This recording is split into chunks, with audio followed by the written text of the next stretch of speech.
I'm sitting here today with Chief Theresa Spence of the Attawapiskat First Nation. Thank you so much for joining us today. How are you doing? I'm doing fine. Excellent. I wanted to ask you a few questions if you've got a few moments, and if you're willing to do that, we wanted to talk to you about, I guess, the progress your community has seen since the whole media situation, and since I wouldn't even say a media situation, since the crisis in your community. Mm-hmm. How have things progressed since then? Well, since we got those trailers, the people are moved in, and they're in a safe environment now, because they were living in the tent frames and sheds, and most of these people had health problems, and there was children involved, even elders.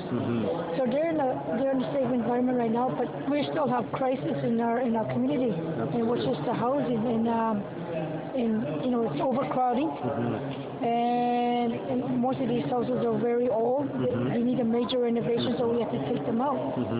Now, and there's some people still living at the heating lots distance away from our community, and they were living at the trailers, the beer trailers, that the ones that the beers donated. And it was already overcrowding, so you have to send some people to the heating lots. So we're still in crisis, and we've been talking to the Indian Affairs about that, but they're more focused on housing strategy. I could understand that, but in the meantime, we need some immediate assistance, actions. right? And that's not happening. But we presented the options to them, and they never really respond to us. So I'm going to meet with this lady again this afternoon. Okay. And ask her, what's the status on it? So, but right now, EMO are saying they don't really have authority. They're just there to observe the situation. And hearing that, what are we going to do from here? Like, if the EMO can't even help out, so the federal government needs to do something. Absolutely. But before that, there was the EMO and the federal not blaming, but you have to go there, you have to go there, run around. Together. That's what happened. More hoops to jump through, right? Yeah. We know that your community did receive some homes. Did that help? It did for people that were living in tents, frame, and sheds. But like I said, they're still in crisis. There's at least approximately over 300 people on the waiting list for new houses. And we're bad luck, and the population is growing in a fast speed. Yeah, absolutely. So just knowing that we're behind housing, it's really a crisis that's going to get worse if we don't. We'll work with the government on this right now. How many people live in your community? Approximately 18 to 1900 now. Really? Yeah. Wow. Yeah. And do a significant amount live off reserve as well? Or? Yeah, approximately over 1,300, I think, or 1,800. Okay, so you're just a little over 3,000 then. Yeah. I come from Saskatchewan, and my community is about 3,000, so we've got maybe just a little less on reserve. We've got about 1,400 on reserve. And we do have housing problems as well. Do you see that as one of the main issues that needs to be addressed, or are there other issues that should be addressed that need looking at as well? Well, we have crisis in labor in every section of our community, like education, housing, health, infrastructure, even the land. Like, we don't have enough land to expand our needs. So this is where we need to help work. But we're in a box. The federal system. Yeah. So we need to look outside the box now. So that means you have to focus on revenue sharing. That was part of the treaty, is sharing the land, the resources in a true partnership. But it hasn't been happening for the past 100 years. No. So it's time to turn the table to the government. You guys got so much benefit from our land, but everybody's using the land except for us. Yeah, and then we should be entitled. We're entitled, I should say, for that revenue sharing. So why is it so different when you live in a reserve? If there's a mining company around there, we should be doing the same thing what the municipal are doing, taxing the mining companies and getting revenue share. But I don't think the First Nation look outside that way.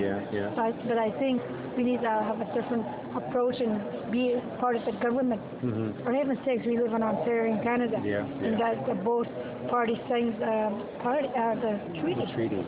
So why can't we have a seat in the parliament for the legislation? Absolutely. I think I was talking with an individual earlier, a well-respected elder, and he was telling me that our youth are becoming more and more upset about the current state of of the situations either on reserve or the current state of politics. They're just in general becoming, I'm going to use the term, pissed off. Yeah. And, there are other options, there are other opportunities. Do you think that our youth have to become more politically involved in order to see the change that they want? Of course, because, it is their future. And I don't blame it for them being upset. Because, there are times that we forget about the youth because we're so busy focusing, fighting with the government instead of asking the youth, what is it you want in our future? We'll lead the way, and from there, you guys could go from there. But that hasn't been happening. So it is the leadership's fault, I guess. But I think it's time to invite the youth and sit with us, and they need to be exposed and learn how the politics is and what the future is going to be for them. I think a lot of youth don't have the understanding of the unique relationships that First Nations leadership and the politics in First Nations, that relationship has with federal politics directly. There is that direct relationship between those two levels of government. And I think, would you agree with this, that if more youth understood that relationship, that the politics of our communities would be better off? Yeah, because, the youth, they have a strong voice, what is that they want in the future. And if you understand the relationship, I think you could work with both government, not just one government, both. Because right now the way it is, there's only one government. And if the youth are taught about these things, even in the education system, especially about the treaty. What was the purpose of the treaty? The purpose of the treaty was building the future together and sharing the land and building a partnership. That hasn't happened. So if the youth know that, I'm sure they would lead that that relationship with both governments. Absolutely. Obviously, I work with the Aboriginal Peoples Commission of the Liberal Party, so we are looking for more youth to become involved. We've got the Young Liberals of Canada as well. Do you see these two vehicles, like the Aboriginal Peoples Commission and the Young Liberals of Canada? Would you say that this might be a viable alternative for our youth? Not an alternative, but an option for our youth to become involved and to have their voices heard? Definitely, it's not an option, but it's a road, it's a journey that will build their future. And like I keep saying, the youth are the future, and it's important for them to be involved.